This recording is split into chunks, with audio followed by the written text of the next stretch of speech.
Shalom sahabat yang baik hati, salam sehat selalu bagi kita semuanya. Marilah kita bersatu dalam doa.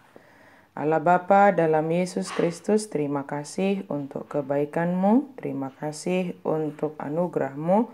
Saat ini kami mau merenung firman Tuhan, biarlah firman Tuhan senantiasa memenuhi hati dan pikiran kami. Amin. Firman Tuhan bagi kita hari ini dari Amsal 26 ayat 21. Seperti arang untuk bara menyala dan kayu untuk api, demikianlah orang yang suka bertengkar untuk panasnya perbantahan. Songon arang tu garani api, jala songo sobat tu api, songo nido bawa parbada-bada pasobu parsalisian.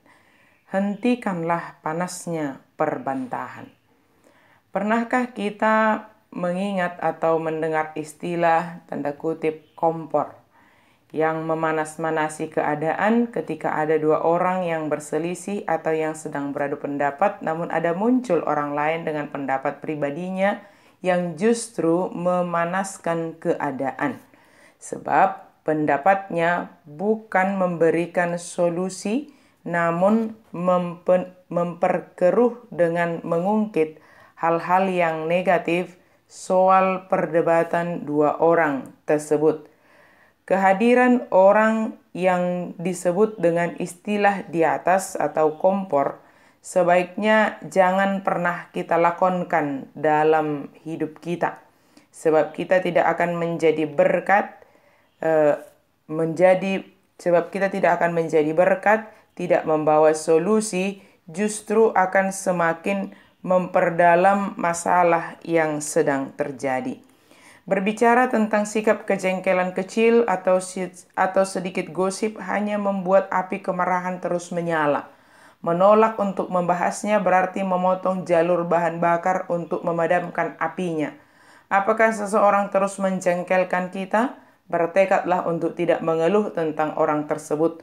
Dan lihatlah apakah kejengkelan kita padam karena kekurangan bahan bakar. Seperti karakter orang yang menjadi kompor tadi, terkadang kita harus dapat mengabaikan perkataan orang yang memanas-manasi kita.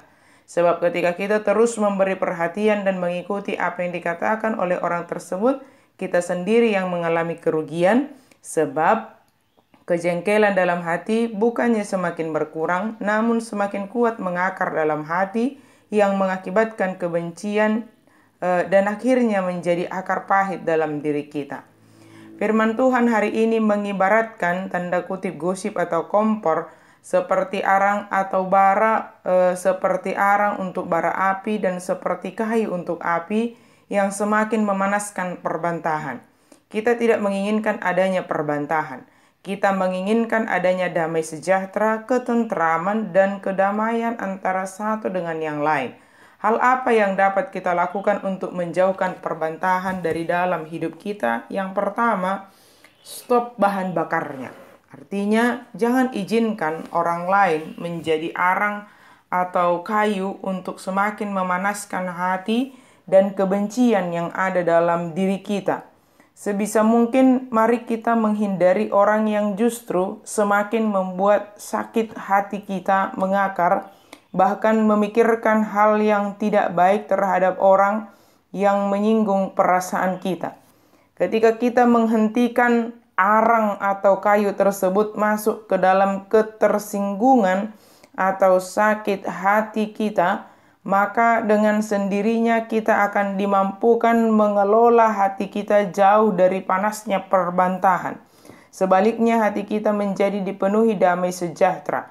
Kita dimampukan memaafkan orang yang bersalah terhadap kita. Dan lebih lagi kita tidak melibatkan orang lain dalam perbantahan atau sakit hati kita. Yang kedua, jangan menjadi arang atau kayu bagi orang lain. Kita telah menyadari jika orang lain hadir dalam kesulitan atau sakit hati kita hanya untuk memanasi keadaan tidak akan membawa solusi, maka kehadiran kita juga hendaknya bukan sebagai orang yang semakin memanaskan kebencian dalam hati mereka. Hadirlah untuk memadamkan, palabokon pusu-pusu, supaya dimampukan memahami perkataan orang lain dengan pikiran yang jernih. Tidak dipengaruhi hal-hal yang negatif, dari orang lain. Dan jika ada permasalahan, selesaikan dengan hati yang damai sejahtera, bukan didiamkan begitu saja. Sebab permasalahan yang tidak tuntas justru akan menjadi bara api yang sedikit demi sedikit suatu saat akan menjadi sangat besar.